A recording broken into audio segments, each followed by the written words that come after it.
Itu simpelnya ya, gimana branding, karena obat cacing susah sekali ya dijual, nggak mungkin lah kita kasih sampel obat ke anak ya, kasih jualan dengan kasih sampel tuh itu restriction dari pemerintah.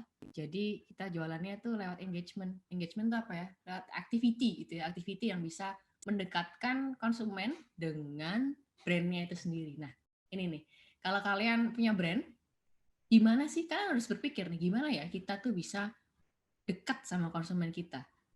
Nah, untuk butuh dekat sama konsumen kita harus tahu ya siapa dia ya. Siapa sih konsumen? Siapa sih konsumen yang kita hadapi? Apa sih problem yang dia hadapi sehari-hari? Dan dia tuh pinginnya apa sih yang bisa kita bantu dari brand kita? Itu tuh.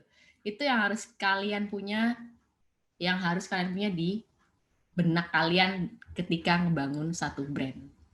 Ini ketika kita stretch idenya, ini awalnya saya bikin ide ini pesimis gitu ya. Pokoknya aku pengen bikin ide yang bikin ini tuh nggak cuma sekedar brand tapi gimana bisa ada impact. Nah itu elevate lagi tuh. Jadi nggak sekedar jualan, tapi aku pengen create impact. Itu tuh one step ahead lagi kalau dari segi branding. Mungkin kita akan bahas di sini tadi basicnya. Kalau saya di sini ingin bahas gimana sih waktu aku bikin Kombantin ini. Jadi emang stepnya tuh brainstorming dulu ya sama klien apa problem targetnya, marketnya tuh gimana, terus gimana ya cara kita ngejawabnya dengan ini waktu itu way before pandemic ya, makanya kita bisa kasih jam main kita ini.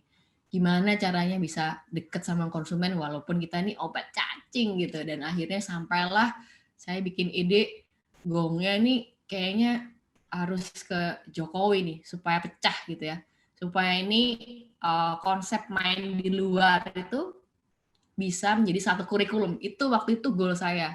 Goal saya ketika membawa si bermain di luar ini menjadi semua kurikulum di sekolah. Karena waktu itu emang gadget lagi luar biasa naiknya, sehingga anak-anak gak lagi main di luar, lihat aja tuh playground, gak ada yang main di luar gitu kan.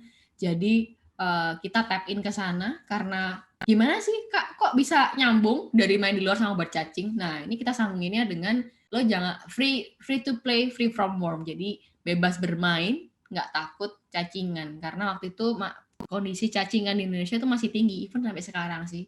Kalau kalian tahu ya di Indonesia itu sangat tinggi sekali orang anak-anak yang masih cacingan. Disitulah penetrasi yang pendekatan yang kita lakukan yaitu dengan cara bermain di luar. Jadi bisa segitu loh cara nge-scratch-nya ya.